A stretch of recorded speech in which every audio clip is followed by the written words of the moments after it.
안녕하세요. 저는 현재 병원에서 일을 하고 있는 간호사입니다. 저는 8년 동안 결혼 생활을 했었는데요.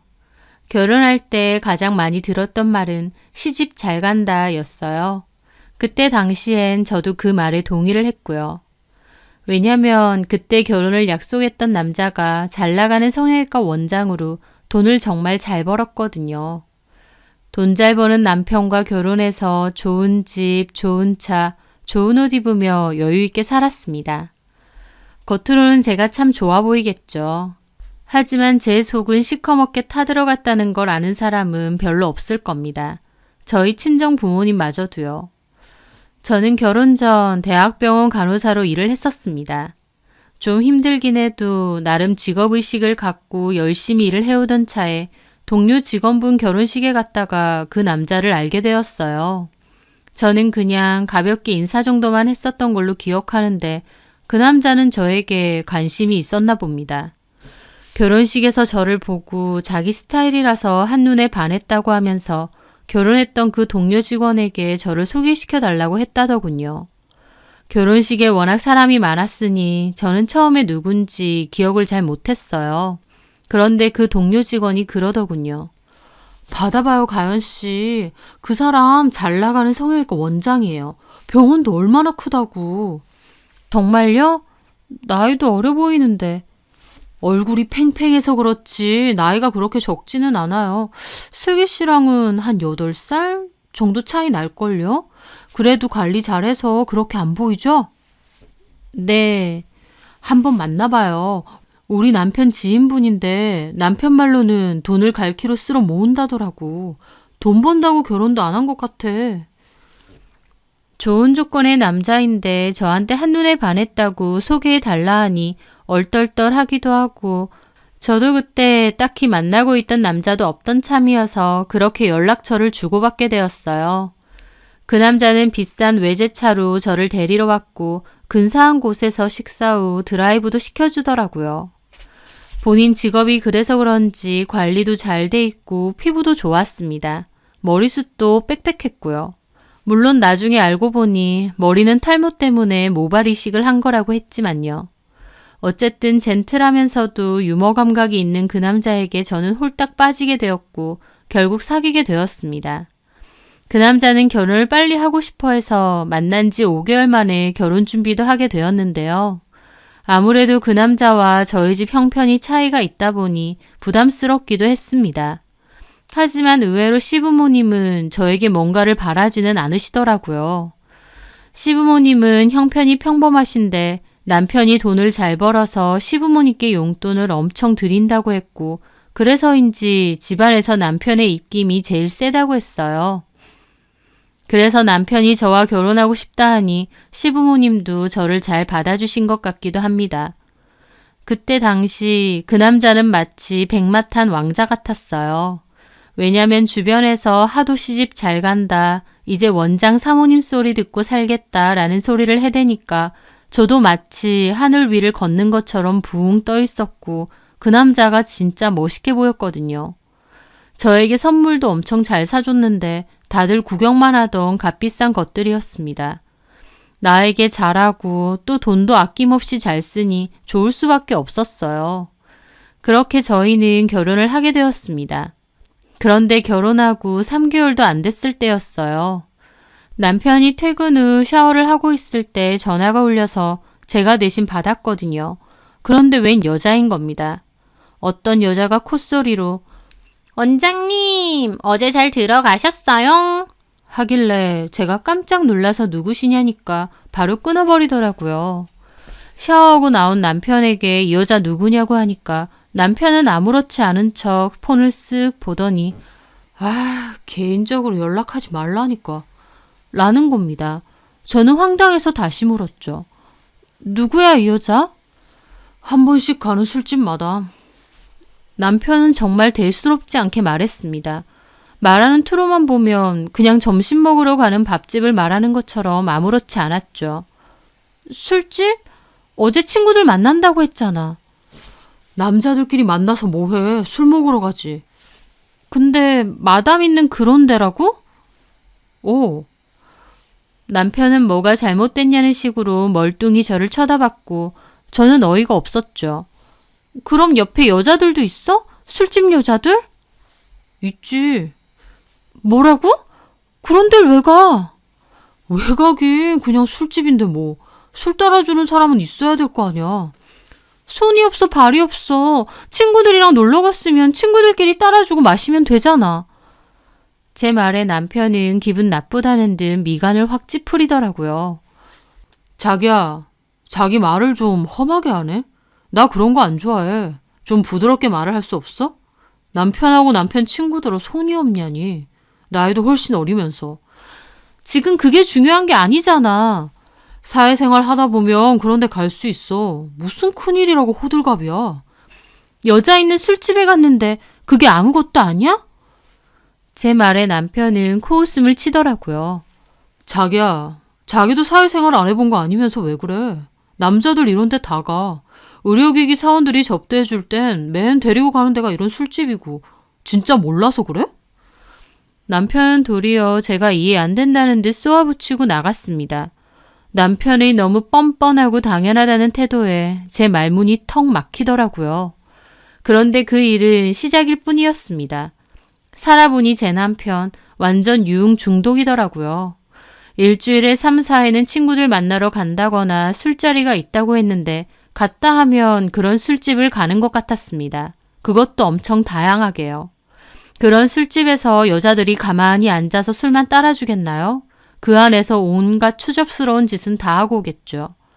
하지만 남편은 계속 그렇게 살았던 사람이어서 그런지 애초에 뭐가 문제인지도 모르는 것 같았습니다. 제가 화내면 도리어 답답해했죠. 도대체 뭐가 문제인데? 결혼까지 한 사람이 그런 곳에 뻔질나게 다니는 게 이해가 안 돼. 나는 생각 안 해? 유난 좀 떨지 마. 우리 동기 모임에서 결혼 안 한 사람 아무도 없고 내 동기들 그런 곳 간다고 와이프들 중에 뭐라고 하는 사람 아무도 없어. 그럼 그냥 다 가라고 한단 말이야? 자기처럼 이렇게 쥐잡듯이 남편 잡는 그런 와이프는 없다 이 말이야. 내가 돈을 안 벌어다 주는 것도 아니고. 돈만 벌어주면 끝이야? 제 말에 남편은 저를 몹시 싸늘하게 쳐다봤습니다. 자기야, 아니 가연아. 나 성형외과 의사야. 우리 병원 그저 그런 변두리 병원 아니고 성형 관광하러 오는 관광객들만 해도 트럭으로 오는 병원이라고. 예약 잡는 것만 해도 힘들 정도로 잘 되는 곳이야. 내가 벌어다주는 그 돈들로 자기도 더 이상 일 안 하고 잘 먹고 잘 살잖아. 내 직장은 자기가 그만두라고. 어쨌든 가연이 너도 그만두고 싶으니 얼씨구나 그만둔 거잖아. 솔직히 네가 벌면 뭐 얼마나 번다고. 그냥 내조하고 살림에나 잘 신경 썼으면 해서 그렇게 말한 거고. 내 조건이면 솔직히 열쇠꾸러미 들고 올 잘난 여자들 줄을 서.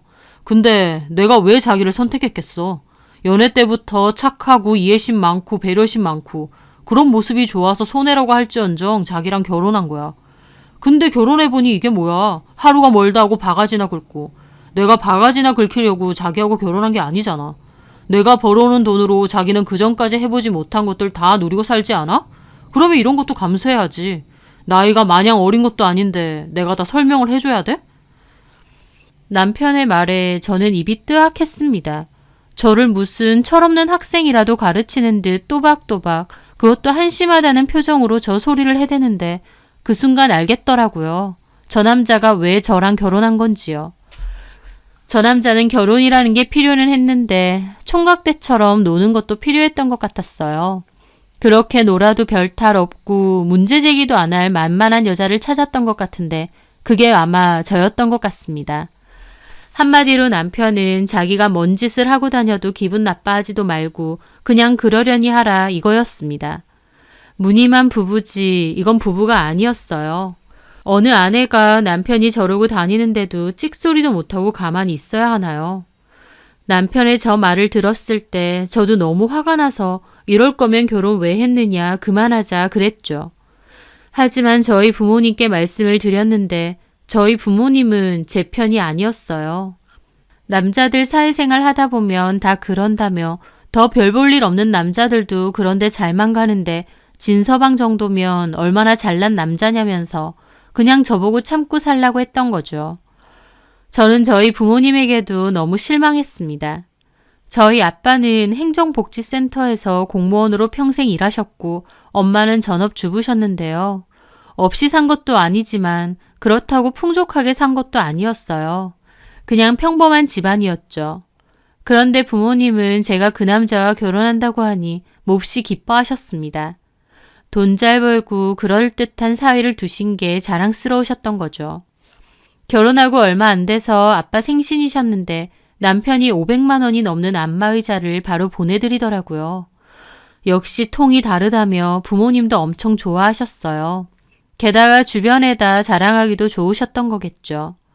그런데 제가 결혼하고 반년도 안 돼서 갈라서고 싶다느니 어쩌느니 하니 오히려 저희 부모님은 저더러 유난 떨지 말라고 이혼은 절대 안 된다고 하시는 겁니다.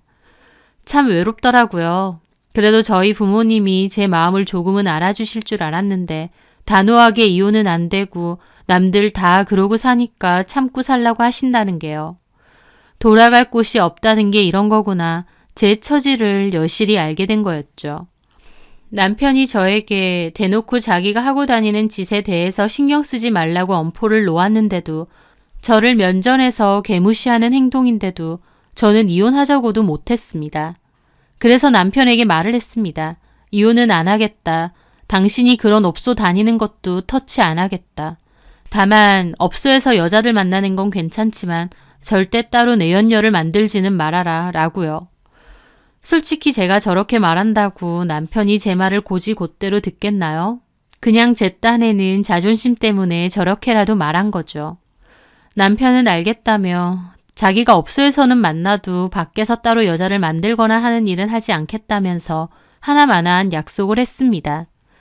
그 후부터는 남편이 업소를 가든 친구들과 외국으로 황제 관광을 가든 뭔 짓을 해도 저는 터치할 수 없었어요. 집으로 오지 않아도 밤늦게 연락 한 통이 없어도 저는 남편에게 따지지도 못했습니다. 껍데기만 아내였으니까요. 어떻게 보면 저도 비겁했죠. 그 자리를 박차고 나오기엔 아까웠던 거니까요. 결혼하고 나서 제가 누리던 것들을 포기하기 싫었던 것 같습니다. 그전에는 3교대로 간호사 일을 하면서 피곤하고 스트레스도 많이 받았었거든요. 게다가 월급 받으면 일부는 부모님 드리고 나머지는 알뜰살뜰 저금하고. 그런데 남편하고 결혼하고 나선 돈 걱정은 아예 없어졌죠. 1:1 개인 트레이너에게 운동 배우고 쿠킹 클래스나 플라워 레슨 받으러 다니고 고급 외제차 끌고 다니면서 백화점 쇼핑 다니고 브런치 먹으러 다니고 옷이나 가방을 살 때 가격표도 잘 안 보게 됐습니다. 어차피 비싸도 살 수 있으니까요. 결혼 전 생활과는 아예 달랐어요. 그러다 보니 저도 그 생활을 포기할 마음까진 없었던 거죠. 저는 결국 돈의 노예처럼 남편이 원하는 대로 남편의 사생활에 대해서는 일절 입을 대지 않았습니다. 그저 집에서는 집안 살림 잘해놓고 내조도 열심히 하고 남편이 하는 일에는 절대 입대지 않는 착하고 조용한 와이프의 역할을 했습니다. 하지만 그렇다고 제 속까지 마냥 편한 건 아니었어요. 밖으로만 도는 남편을 보며 아무리 겉으로는 풍족하게 잘 살지언정 이게 진짜 부부가 맞는 건가, 이렇게 사는 게 맞는 건가 싶은 현타도 종종 오긴 했죠. 그렇게 남편과 저는 이 이상한 부부 생활을 8년 넘게 지속하게 되었어요. 현타가 올 때면 저는 더 부지런히 사람들을 만나고 돈도 쓰고 다녔습니다. 허한 마음을 채우려고 겉으로는 더 화려하게 행복해 보이게끔 노력했던 것 같아요. 남편은 그 와중에도 아이 욕심은 없어서 저와 남편 사이에 아이도 없었습니다. 시부모님도 남편이 그러기로 했다 보니 딱히 터치는 안 하셨고요. 그러다 보니 시간이 갈수록 남편과 저는 남보다도 못한 사이가 되어갔죠. 저는 결혼 후에도 전 직장에 같이 근무를 했던 동료들과도 여전히 잘 만나왔는데요. 저 포함해서 총 4명인데 나이가 저보다 어린 후배 1명 빼고는 다 저처럼 기혼자였습니다. 병원에서 직장 동료로 만나긴 했지만 성격들이 다 잘 맞아서 이제는 직장 동료를 넘어 오랜 친구들이나 다름없는 사이였죠. 그 친구들은 저한테 결혼 잘했다는 소리도 잘했어요. 그러면 저는 겉으로는 티내지 않고 그냥 웃으면서 아무 말 안 했죠. 저는 속사정을 다 꺼내놓을 만큼 솔직하진 못했거든요.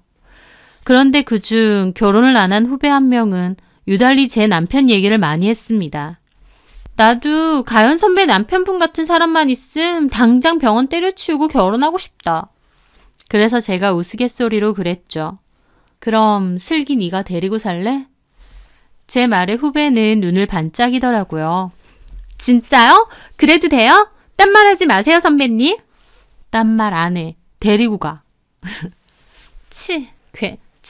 괜히 그러시네.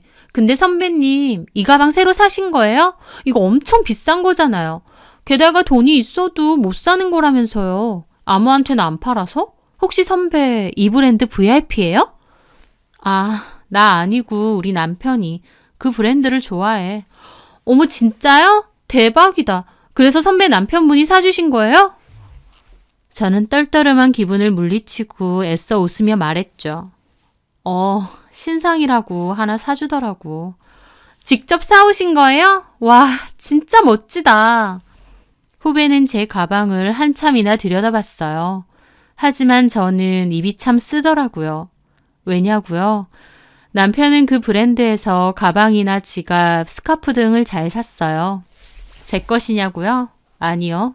아마 본인이 가는 술집들 마담이나 아가씨들에게 기분 낸다고 사주는 선물들이겠죠. 그런 걸 잘 사주다 보니 VIP까지 된 것 같은데 매번 그런 여자들한테만 사주기 미안하니까 제 것도 하나 사준 겁니다. 이런 자세한 얘기까진 안 하지만 저도 남편과 오랫동안 살다 보니 이제 눈치 백단으로 척하면 척이 다 됐어요. 참 씁쓸하게도 말이죠. 그렇게 지내오던 어느 날 남편은 부쩍 집에 안 들어오는 날이 잦아졌습니다. 겉으로는 그러든가 말든가 하면서도 솔직히 기분이 좋을 순 없죠. 또 어떤 술집 여자랑 뒹굴고 있을까라는 생각도 있고요. 무뎌졌다고 생각하면서도 한편으론 이렇게 사는 게 아닌 것 같은데 비참함이 몰려왔습니다. 그러던 어느 날이었어요. 운동을 끝내고 후배가 전화가 왔더라고요. 저희 동네에 왔는데 커피나 한잔 하자고요. 저는 알겠다면서 씻고 나가서 후배를 만났습니다. 후배는 몇 달 못 보던 사이에 더 예뻐져 있더라고요. 운동 갔다 오셨어요? 선배 필라테스 하신다고 했나? 맞아. 그래서 선배는 결혼하고서도 이렇게 몸매도 좋고 관리를 잘하나 봐요. 아기를 안 낳아서 그런 거지 뭐. 근데 선배는 왜 애 안 낳아요? 글쎄, 딱히 안 생기네. 병원 가보셨어요? 뭐 생길 때 되면 생기겠지. 그나저나 슬기 너 더 예뻐졌다. 실은요 선배, 저 시술 조금 받았어요. 어머 정말? 네, 선배 남편분께서 하시는 병원요. 나한테 말하지. 그럼 싸게 해줄 텐데. 어차피 가서 직접 말했어요. 그랬더니 선배 남편분, 아니 원장님께서 알아서 싸게 해주시던데요. 그리고 엄청 신경 써주셨어요. 그랬어? 그때 결혼 후에는 본 적 없잖아요. 근데 오랜만에 뵀는데도 여전히 잘생기고 관리도 잘했는지 피부도 저보다 좋으시던데요. 본인 관리 열심히 하는 사람이야. 저는 웃으면서 커피를 마시다가 우연히 후배의 가방을 보게 되었죠. 못 보던 가방이네. 새로 샀어? 예쁘다. 예쁘죠 선배? 저 맨날 같은 가방만 들고 다녔잖아요. 원래 들고 다니던 것도 명품이었잖아. 월급 한 푼 두 푼 모아서 겨우 산 거였잖아요. 그래서 그것만 주구장창 들고 다녔고요. 그럼 그건 뭔데? 누가 사준 거야? 제 말에 후배가 싱긋 웃더라고요. 남자친구가요. 어머 정말? 남자친구 생겼어? 저번엔 그런 말 안 했잖아. 그 뒤에 생겼거든요. 어떤 사람이야? 매너 있고 재밌고 괜찮은 사람이에요. 어머나, 소개 한번 시켜줘. 곧 국수 먹는 거 아니야? 그럴 수 있도록 노력해보려고요. 저는 후배에게 남자친구가 생겼구나 싶어서 기뻤습니다. 늘 외롭다며 어디 괜찮은 남자 없냐는 소리를 달고 살았던 친구인데 남자가 생겼다고 하니까요. 게다가 만난 지 얼마 안 됐는데도 저 비싼 가방을 턱턱 사줄 정도면 능력도 뛰어난 것 같았죠. 후배가 진심으로 좋은 사람을 만나길 바랬습니다. 저한테는 동생이나 다름없이 친근한 후배였거든요. 그런데요, 그렇게 생각한 건 저만의 생각이었던 것 같아요. 왜냐하면 그 후 저는 생각지도 못한 진실을 마주해야 했거든요. 시부모님께서 하루는 남편과 저더러 고모님이 입원해 계시는 병원에 좀 들려보라고 하셨어요. 그래서 남편과 저는 같이 차를 타고 고모님이 계시는 병원 근처에 가게 됐는데 남편이 병원 근처에서 길을 좀 헤매게 되었습니다.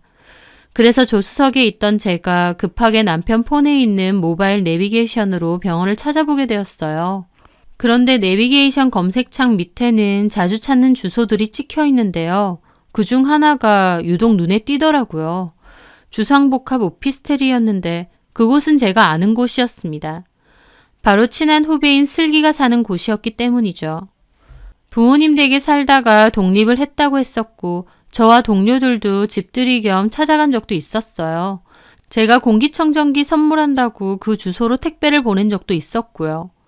후배의 주소가 왜 남편의 내비게이션 자주 찾기 목록에 있는 건지 저는 잠깐 멈칫했습니다. 뭐해? 빨리 안 찾고. 저는 일단 검색창에 고모님 병원을 검색해서 남편에게 돌려주었어요. 남편은 폰을 보면서 병원을 찾아갔고요. 겉으론 티 안 냈지만 속으로 말도 못하게 심란했습니다. 후배 집 주소를 왜 남편이? 하고 말이죠. 그날 밤 저는 남편이 잠들길 기다렸다가 일어나서 폰을 몰래 들고 거실로 나왔습니다. 그전에도 남편이 그렇게 유흥생활을 즐기고 다녔음에도 저는 한 번도 남편의 휴대폰을 뒤져본 적이 없었어요. 하지만 이건 좀 다른 문제였죠. 제 후배의 집 주소가 남편 폰에 찍혀 있었으니까요. 그렇게 남편 폰의 카톡이나 문자 등을 뒤져보고 나서 어렵지 않게 찾을 수 있었습니다. 바로 후배와 남편이 나눈 대화들을요. 제일 상단으로 올려서 두 사람이 처음 나눈 대화를 보았는데 후배가 제 남편 병원에서 시술을 받았다고 했을 때가 처음이었어요. 그때부터 두 사람의 만남이 시작된 것 같았죠. 원장님, 시술 너무 감사해요. 진짜 만족합니다. 너무 예쁘게 잘 됐어요. 본판이 워낙 미인이다 보니. 원장님도 참.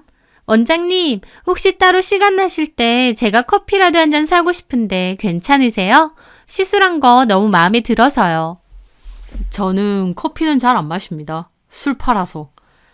어머, 실은 저도 커피보다는 술이에요. 제가 잘 아는 바가 있는데 한번 가보실래요? 분위기 정말 좋거든요. 좋죠. 혹시나 해서 말씀드리는데 가연이 언니한테는 말 안 하셔도 돼요. 제가 말할게요. 그렇게 대화를 시작했고 그 만남 이후 두 사람은 수많은 대화를 나눴습니다. 연인 사이에서 나눌 법한 그런 대화들이요. 그걸 보는데 속이 참 메스껍더라고요. 남편 놈은 말할 것도 없고 후배에게도 이루 말할 수 없는 역겨움이 올라왔습니다. 그렇게 모임에서 만나면 저보다 더 제 남편 얘기를 하면서 궁금해하고 저보고 결혼 잘했다고 만날 때마다 그러더니 제 남편 같은 남자 만나고 싶다고 했던 게 진심이었나 봅니다. 기어코 남편 병원까지 찾아가서 만난 걸 보니까요. 참 그 근성을 대단하다고 해야 할지 남편 놈도 똑같죠. 와이프 직장 후배가 왔으면 가격 할인이나 잘해주고 시술이나 잘해줄 것이지 툭 하고 찔러대는 거에 조금의 망설임도 없이 홀랑 넘어가서 바람질을 하는 게요. 그 정도 남자인 줄은 잘 알았지만 다시 한번 절절히 실망했다고나 할까요? 아무리 허울뿐인 약속이라고 해도 따로 내연녀를 만들거나 하지는 않겠다고 해놓고 보란듯이 제 후배랑 이러고 있으니 저는 그 후로도 한참이나 남편 폰을 이리저리 뒤져보았어요. 그날 잠 한숨 못 자고 많은 생각을 했습니다. 내가 누리던 것들, 주변 사람들이 나를 보고 부러워하던 것들 다 좋죠. 너무 좋지만 내 속이 이렇게 텅텅 비어있는데 그런 호울 좋은 것들이 무슨 소용일까 하고 말이죠. 남들도 다 이러고 산다. 더 별 볼 일 없는 남자도 바람피는 남자 많다 라면서 정신승리하고 살았지만 내가 원하는 게 이런 게 맞나 현타가 심하게 왔습니다. 빈 껍데기인데다 나를 대놓고 무시하는 남자랑 사는 인생에서 나한테 남는 게 뭘까라는 생각을 말이죠. 차라리 좀 없이 살아도 혼자 자유롭게 사는 게 훨씬 낫지 않나 싶기도 했고요. 그렇게 수많은 생각을 했던 밤이 지나갔습니다. 저는 앞으로 어떻게 해야 할지 갈팡질팡하고 있었죠. 그런데 그 다음 주가 전 직장 동료들 모임이 있었거든요. 당연히 그 후배도 오기로 돼 있었죠. 그전에는 친구들 만나서 한바탕 수다 떨면 그렇게 기분이 좋을 수가 없었는데 이번에는 정말 복잡한 기분으로 나갔습니다. 그 후배도 저를 보며 손을 흔들더라고요. 그 후배 얼굴을 보는데 속에서 뭔가 불덩이 같은 게 욱하고 올라오는 겁니다. 아무렇지 않은 얼굴로 내 남편 병원까지 가서 꼬여내고 또 저렇게 아무렇지 않은 얼굴로 나를 대하는구나 싶어서요. 저는 떨리는 속을 참으며 자리에 앉았습니다. 그 후배는 아무렇지 않게 평소처럼 얘기를 했어요. 저는 그 후배 눈을 쳐다보기가 힘들어서 그냥 대꾸도 하는 둥 마는 둥 했죠. 그러다가 다른 친구가 그 후배에게 그러더군요. 슬기야, 너 목걸이 너무 예쁘다. 아, 이거요? 제 남친이 선물해줬어요. 예쁘죠? 어머, 진짜? 너 남친 생겼어? 말 안 했구나. 가연 선배는 알아요. 전에 얘기했거든요. 그러면서 저를 보고 웃는데 얼마나 가증스럽던지 헛웃음이 나오더라고요. 야, 너도 곧 결혼하는 거 아니야? 글쎄요. 그렇게 되도록 노력해보려고요. 어쩐지 요새 예뻐졌다 했어. 아, 그건 가연 선배 남편분 하시는 병원 가서 시술 받았거든요. 너무 잘하시던데요? 그러면서 저를 보고 웃는 겁니다. 저는 어이가 없어서 뭐라고 씨부리는지 보자라는 심정으로 그 후배 얼굴을 가만히 봤죠. 그랬더니 그 후배가 아, 가연 선배, 원장님 병원 여기 근처잖아요. 원장님도 부르면 안 돼요? 어차피 이제 퇴근 시간 다 되셨으니까. 그 말에 제가 대답했죠. 우리 남편 퇴근 시간을 슬기 네가 어떻게 알아? 네? 아, 보통 병원들 이 시간에 마치잖아요. 부르면 안 돼요? 오늘 술값도 내주시고. 후배의 말에 옆에 다른 친구들도 그랬습니다. 오, 진짜 부르면 안 돼? 결혼식 이후로는 한 번도 못 본 것 같아. 그래서 제가 폰을 꺼내서 남편에게 전화를 걸었습니다. 난데 자기 병원 근처에 있는 칵테일 바인데 친구들이랑 왔거든. 병원 동료 친구들. 혹시 퇴근했음 여기로 올래? 안 온다고 할 줄 알았는데 흔쾌히 온다고 했습니다. 저는 전화를 끊으며 후배를 슬쩍 봤어요. 후배는 아마 먼저 남편하고 어떤 이야기가 되어 있었던 건지 의기양양한 표정을 짓고 있더라고요. 그걸 보는데 저도 참고 있던 심지가 뚝 끊기는 것 같았죠. 이 파렴치한 것들을 어떻게 해야 할까 싶었습니다. 오신대요? 우와, 그러면 우리 더 시켜도 되겠다. 돈 잘 버는 원장님이 사시는 거니까. 그래도 되죠, 선배? 저는 그 말에 정색을 하며 말했습니다. 네 맘대로 할 거면서 나한테 묻기는 뭘 물어? 제 말의 분위기는 찬물을 끼얹은 듯 조용해졌죠. 저는 여태까지 한 번도 그렇게 말을 한 적이 없거든요. 제 굳은 얼굴에 후배도 얼떨떨해 하더라고요. 네? 슬기 네 남친도 불러봐. 궁금하다. 어떤 사람이야? 저번엔 명품 가방 사주고 이번엔 목걸이 사주고 능력 좋은가 보네. 어떤 사람인지 불러봐. 제 말에 옆에 있던 친구도 맞장구를 쳤어요. 맞아. 불러봐. 궁금하다. 하지만 후배는 표정이 굳더라고요. 그래서 제가 물었죠. 못 부르겠어? 왜? 혹시 가정 있는 사람이야?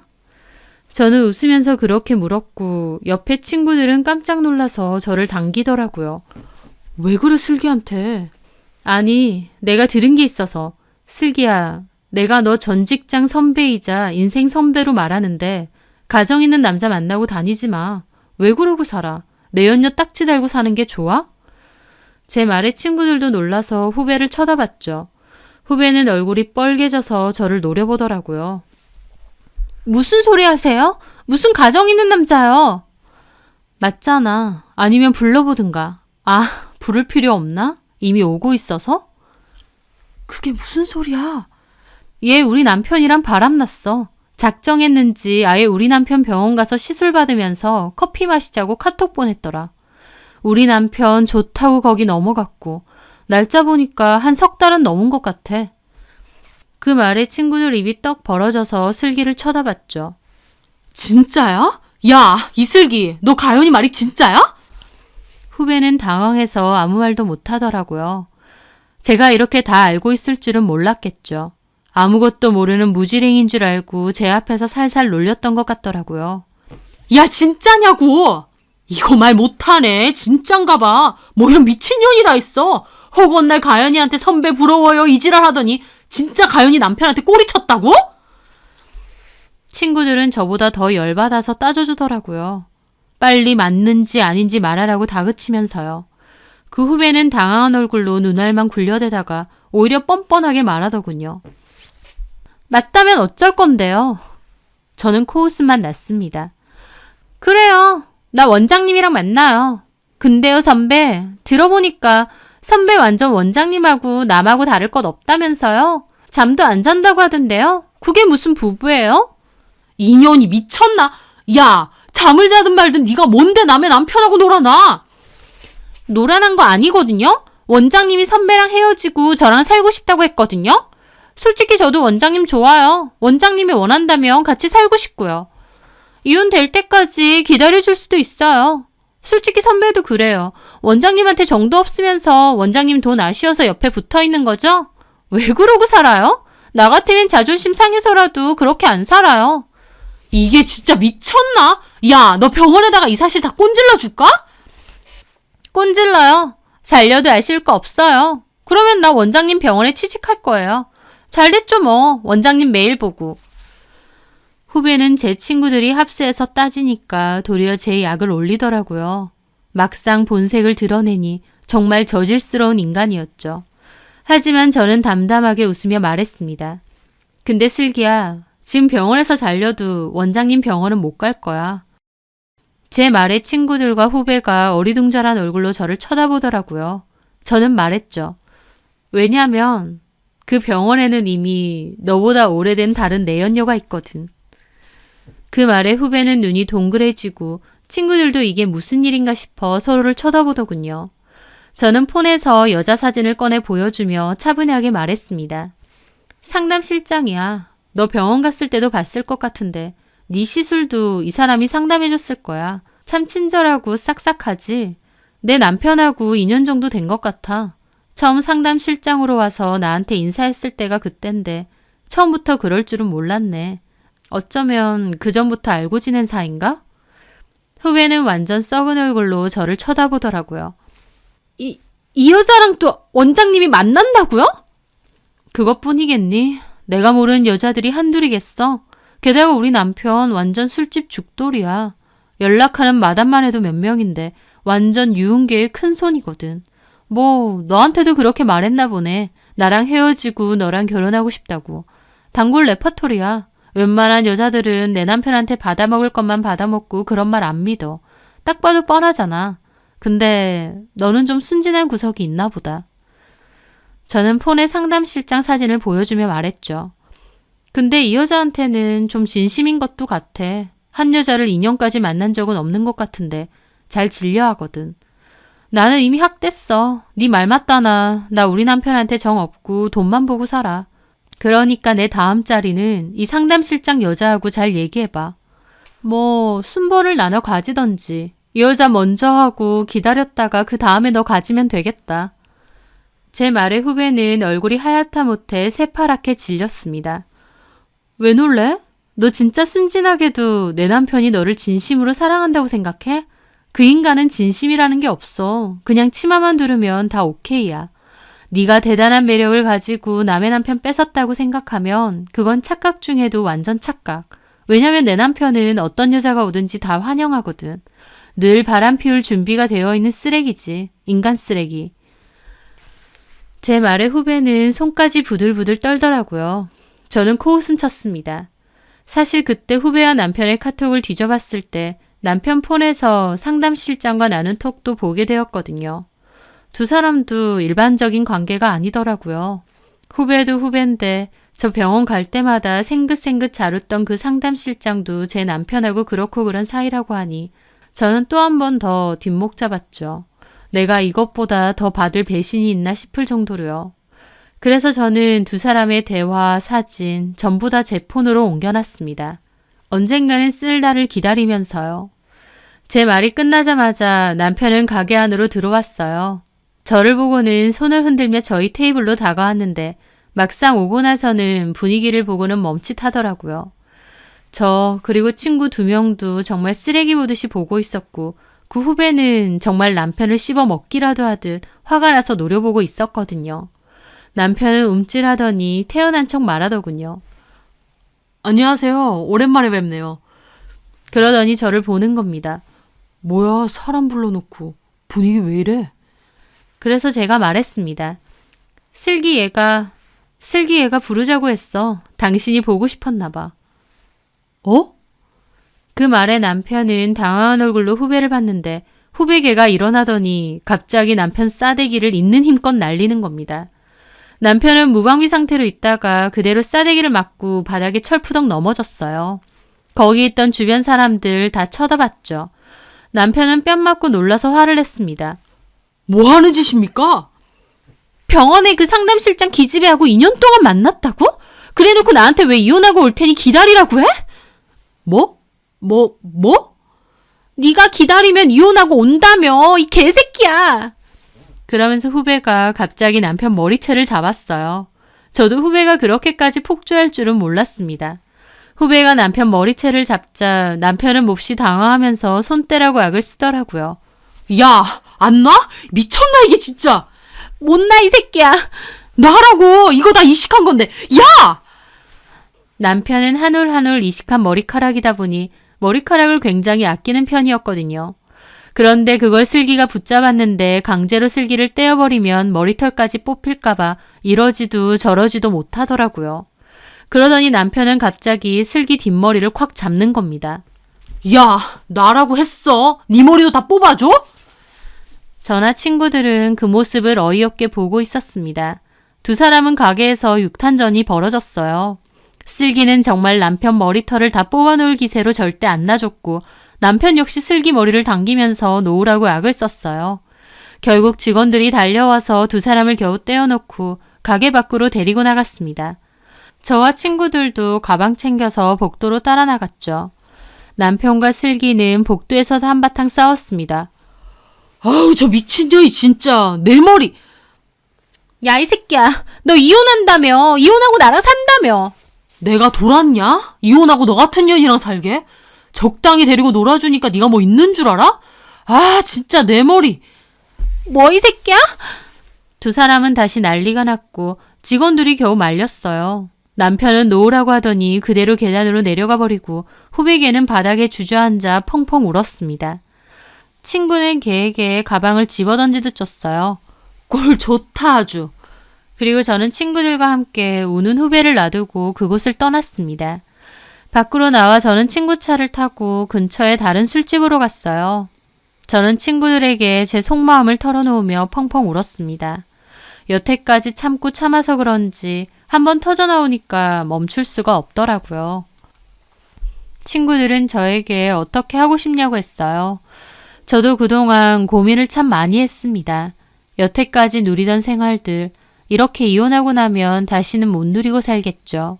하지만 그게 다 뭐가 중요할까요? 남들 눈에는 그럴듯해 보일지언정 제 속은 썩어 문드러졌는데요. 저는 나도 사실 고민이 많았다며 근데 이런 더러운 꼴까지 보고 사는 건 아닌 것 같다고 하면서 헤어지는 게 맞는 것 같다고 했죠. 친구들은 어떤 선택을 하든 잘 선택하라고 했습니다. 저는 그날 집으로 돌아가지 않았는데 남편한테 전화가 너무 많이 와서 폰은 꺼버렸어요. 그리고 다음날 생각을 정리하고 밤늦게 들어가니 남편이 기다리고 있더라고요. 남편은 그렇게 사람 많은 데서 개망신 주니까 좋냐고 도리어 따졌습니다. 최소한 제 후배랑 바람을 폈으면 미안하다고 사과하는 게 순서 아닌가요? 그 순간 저는 결심만 하던 이혼을 진짜 해야 될 순간이 왔다 싶었습니다. 저는 남편에게 더 이상은 못 살겠다고 이혼하자고 했습니다. 불륜 증거는 다 있다고 하면서요. 남편은 이혼해봤자 위자료 몇 푼이나 된다고 이혼하자고 하냐면서 저보고 계산 똑바로 하라더군요. 그래서 제가 그랬습니다. 아니, 이제는 계산 안 하고 살려고. 내 딴에는 당신하고 계속 사는 게 이득이라고 생각했어. 돈 잘 버는 당신, 그리고 내가 여태까지 누려왔던 생활들. 솔직히 포기하기 힘들더라. 근데 이런저런 더러운 꼴 보니까 내가 누리는 것들이 다 무엇을 위한 건지 모르겠어. 집불 없어도 마음은 편하게 살면 행복한 거래. 당신 돈 덕에 내가 겉으로는 호의호식하고 살았을지 몰라도 속은 완전히 썩어 문드러졌어. 당신은 결혼해서 내 남편이었던 적이 한 번도 없었어. 끊임없이 다른 여자를 만나고 죄책감도 안 느꼈지. 나한테 미안함은커녕 돈 잘 벌어오니 됐지 않냐며 큰소리쳤고. 돈 좋지. 근데 이제는 나도 그렇게 안 살래. 작은 월급이라도 내 힘으로 벌어서 알아서 살래. 후회할 수도 있겠지. 한 달 뼈 빠지게 일해서 번 월급이 당신이 나한테 주는 용돈보다 못할 때도 있을 거야. 하지만 그래도 이렇게는 안 살고 싶다. 이렇게 살아보니까 마음속에는 허무함밖에 안 남아. 우리는 그만하자. 자기는 자유롭게 여자들 실컷 만나면서 그러고 살아. 저는 그렇게 말하고 방으로 들어갔습니다. 남편은 그 후로도 저에게 이혼하지 말자고 가식뿐인 사과도 몇 번이나 했습니다. 하지만 저는 알고 있었죠. 그게 저를 사랑해서라는 이유는 아니라는 걸요.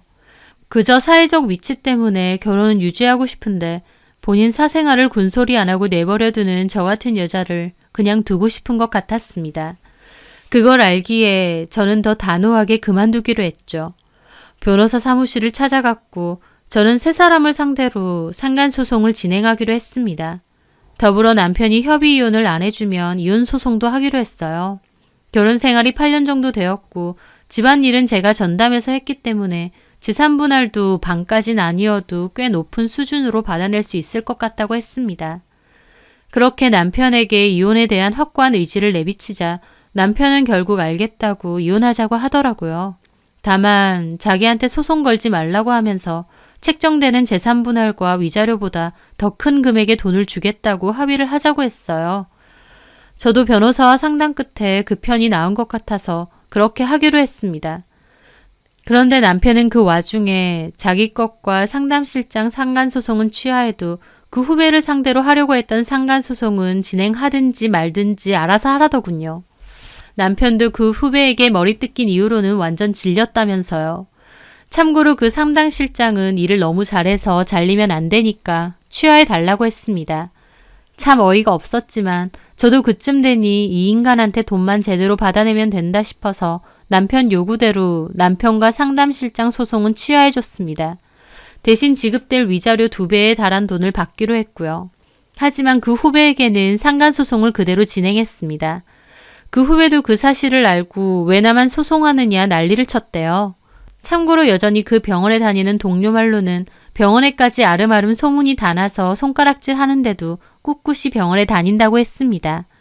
그리고 저한테 물려진 위자료에 대해서는 후배 역시 전 남편에게 구상권 청구를 했다고 하더군요.